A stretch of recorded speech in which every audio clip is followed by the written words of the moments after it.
Salut tout le monde, j'espère que vous allez bien. Nouvelle vidéo, et oui, je sais, je suis torse nu. Qu'est-ce qui se passe?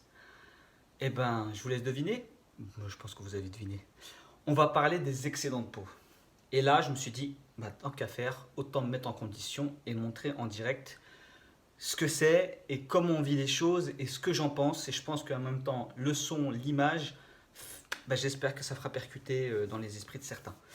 Donc voilà, bon, vidéo qui va pas être simple, mais en même temps, ça fait aussi partie aussi du challenge que je me donne pour avancer et pour assumer et grandir.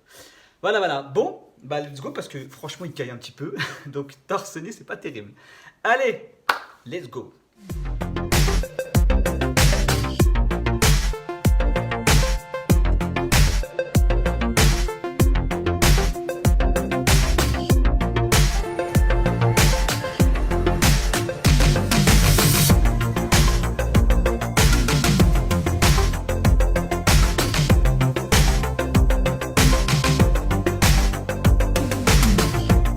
Les excédents de peau. Et ouais, sujet délicat, sujet épineux, sujet qui dérange, sujet qui angoisse, sujet qui stresse. Mais il faut en parler, j'en ai déjà parlé, mais je pense que là on va aller encore un peu plus au fond des choses. Et là je le fais directement. Voilà, torse nu. Comme ça, on va en parler et je pense que le message passera peut-être un peu plus. Les excédents de peau, bien sûr, suite à une grosse perte de poids, donc la mienne qui était à plus de 100 kg, forcément j'ai eu des séquelles. Une peau qui n'a pas eu le temps de revenir, mais je pense de toutes les façons, vu la quantité de peau, vu la quantité de kilos que j'ai perdu, de toutes les manières, je pense que j'aurais quand même eu de l'excédent de peau. Donc là n'est pas le sujet, même si j'ai toujours dit, il faut toujours optimiser au mieux, donc prenez le temps de perdre votre poids tranquillement, paisiblement et laissez le temps d'optimiser à votre corps le fait qu'il puisse se restructurer correctement, donc l'élasticité de la peau et bien d'autres choses, vos muscles, vos articulations, bref, plein de choses. Donc c'est pour ça, prenez absolument votre temps. Ça ne veut pas dire que forcément vous n'aurez jamais d'excédent de peau si vous y allez tranquille tout doucement. Ça veut juste dire que vous mettez en place toutes les choses bonnes pour optimiser votre perte de poids, tout simplement. Les excédents de peau. Bon, à la fin de mon processus de perte de poids, donc en 2015, je me suis retrouvé avec, bah voilà, tout ça. Donc voilà, bon voilà, là, bon, ça pendouille de partout. Hein, on le sait, tout le monde le sait, tout le monde l'a vu. Au niveau des fessiers aussi, des cuisses, des bras aussi, bref. Tout le monde a fait quasiment le tour du propriétaire. J'ai plus rien à vous révéler. Mais en 2015, j'avais pas la même mentalité que j'ai aujourd'hui, parce que je voyais les choses complètement différemment. Parce que je m'attendais déjà à un résultat complètement différent. Et surtout, je me voyais toujours obèse, parce qu'il y a cette image, cette dysmorphophobie qui s'installe et qui est persistante, qui dure elle a duré pendant 2 ans, où on se voit forcément comme on était avant, parce que plus la perte de poids est rapide, plus forcément votre cerveau va mettre du temps à absorber l'information et à véritablement reconnaître votre image dans le miroir ou même enfin, voilà, votre ombre ou autre chose. Il m'est déjà arrivé d'ailleurs de me faire moi-même, voilà, me faire duper par ma propre ombre, ou ma propre silhouette plutôt. Donc, pour revenir à la peau, je la vivais très très mal. Je me disais, c'est pas possible, je peux pas rester comme ça, c'est pas beau, c'est dégueulasse. Je vais utiliser les termes que tout le monde utilise. Comment je vais faire, c'est pas possible. Bon, après, je me suis commencé à me renseigner sur les opérations, coûtait super cher. Voilà. Puis, je me suis dit, voilà, c'est difficile pour moi d'assumer ce corps-là, c'est difficile pour moi de l'exposer. En plus de ça, j'étais tout amaigri. Pas de muscles, rien. Bon, ça veut pas dire que j'ai des muscles de fou là maintenant, mais ça va, ça commence à venir. Donc j'étais tout amaigri, donc vraiment complètement, mais un corps anéanti et détruit. Alors, quand bien même j'avais un corps d'obèse complètement détruit, je m'étais retrouvé avec un corps de maigre complètement détruit aussi. Donc, je me disais, d'un côté, j'étais pas bien, j'étais malade, j'étais en mal-être et tout ça. Et là maintenant j'ai résolu ce problème là et je suis toujours en mal-être. Qu'est-ce qui se passe? Qu'est-ce que je dois faire? Cette peau-là me gâche la vie. Voilà. Et pour essayer de résoudre ce problème-là, je me suis mis à la musculation. Je me suis dit, voilà, il faut que je remplisse. Il faut que je remplisse au maximum pour pouvoir tirer au maximum, pour peut-être espérer qu'un jour, les pecs reviennent normalement. Peut-être qu'ici, ça va revenir. Peut-être pas, je sais pas. Au pire des cas, c'est pas grave, je faisais faire une petite chirurgie rapidos. Voilà. Mais bon, ça va me coûter cher. Comment je vais trouver l'argent? Bref, tout ça m'angoissait, tout ça me prenait la tête. Ce qui faisait que, moi qui essayais de sortir de la perte de poids et qui essayais en même temps d'accepter mon image, il y avait tout ça qui s'embrouillait. Et à un moment, ça a créé aussi d'autres crises, des crises de boulimie, des crises d'addiction au sucre que j'avais. Tout s'est mélangé, donc il y avait des périodes où ça allait pas, des périodes où ça allait. Je me suis dit, c'est pas possible, c'est encore plus angoissant d'être là maintenant qu'avant. Et puis à un moment, je me suis dit stop. Stop parce que non, c'est pas vrai. C'est pas pire là, c'est meilleur là. Avant c'était pire. Avant j'étais en obésité, avant je me cachais totalement. Avant je ne m'assumais pas, avant je ne vivais pas pour moi. Avant je vivais pour les autres, ma famille, mes amis, mais moi je ne vivais pas pour moi, je ne me considérais pas comme étant méritant d'obtenir des bonnes choses, d'obtenir le bonheur, le bien-être, voilà, plein de trucs.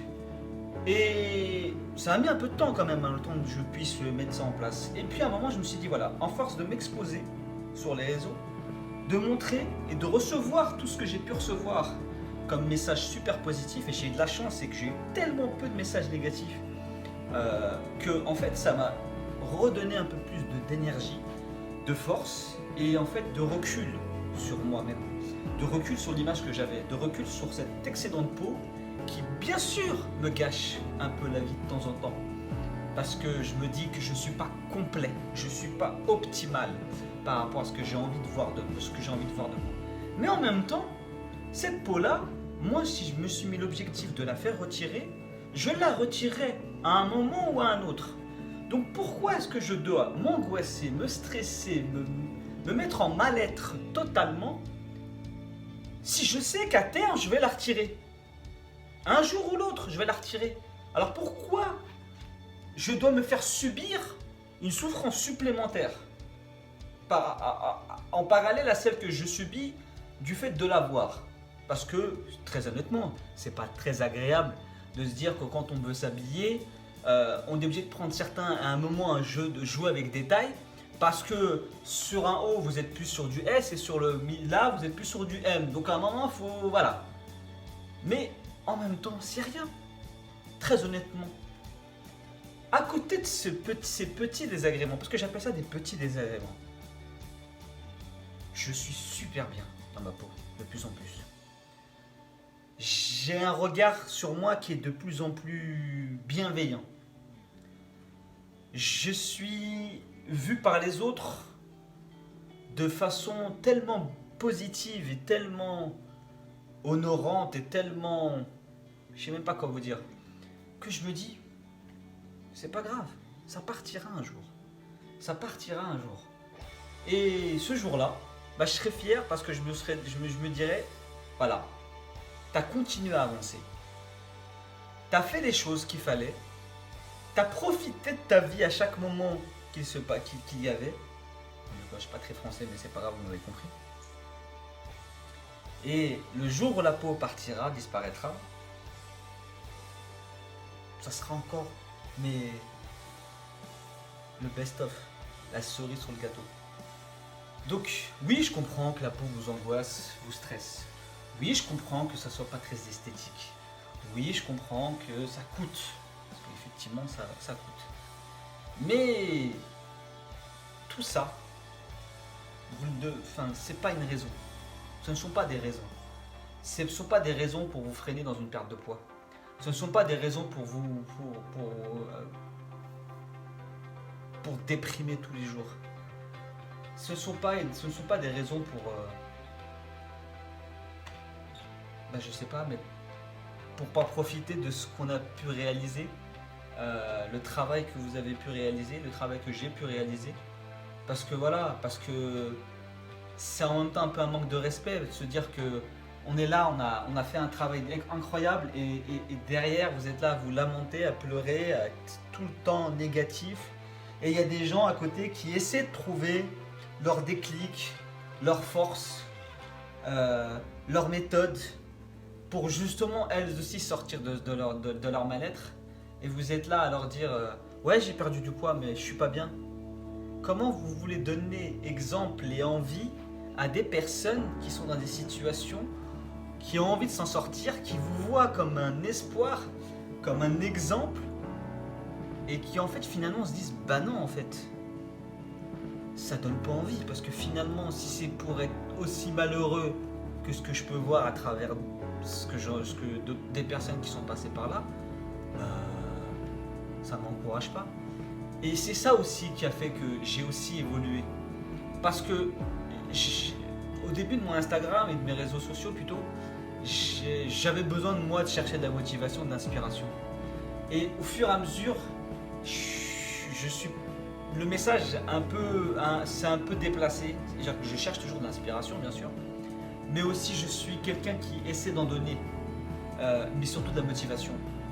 Et si dans mon message, je deviens égoïste et je suis là à me lamenter constamment, bah, je risque à un moment de vous donner, enfin en tout cas, de ne pas vous donner envie. Et moi, c'est pas mon intérêt. Mon intérêt, c'est essayer de vous donner envie d'y aller, de foncer. Et il y aura ce qu'il y aura. Il y aura ce qu'il y aura. Arrêtez de stresser, arrêtez de vous imaginer, arrêtez de croire, arrêtez d'anticiper des choses qu'il n'y aura peut-être pas ou qu'il y aura peut-être. On n'en sait rien. Personne ne le sait. Vous ne le saurez que le jour où vous aurez effectué justement ces transformations-là. Donc, voilà. Faites les choses. Quand on fait les choses, on les fait entièrement. Et après, quand il y a des choses et des conséquences ou des séquelles, on les gère parce qu'on a développé un mental avec. Certes, j'ai eu du mal au début, mais j'y suis arrivé. Alors si moi j'y suis arrivé, que ce soit pour la perte de poids ou que ce soit pour l'acceptation de les conséquences de cette perte de poids, je pense que tout le monde peut le faire. Après, ce que je disais, certes, c'est là, certes, je les accepte, mais certes, je vais les retirer.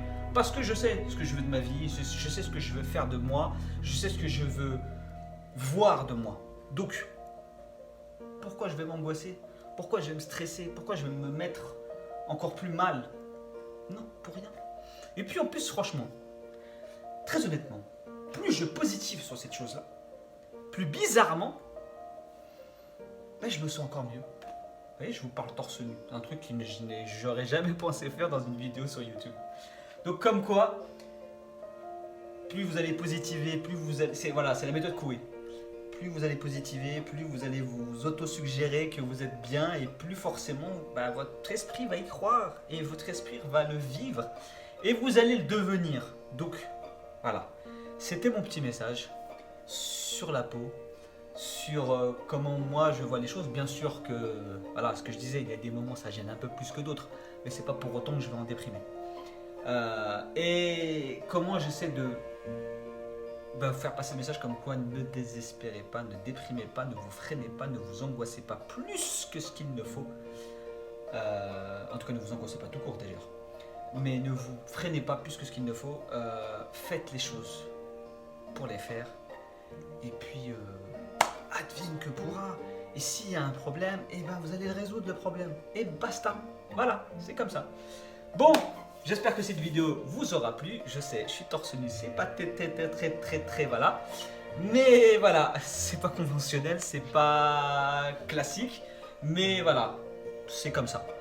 En tout cas, si elle vous a plu, n'hésitez pas à mettre un petit pouce bleu. Abonnez-vous si vous souhaitez vous abonner. Si vous n'êtes pas abonné, ça fait toujours plaisir.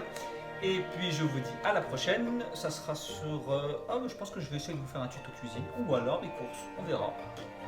Tic-tac, on verra. Bon allez, prenez soin de vous et encore merci pour le soutien. À la prochaine.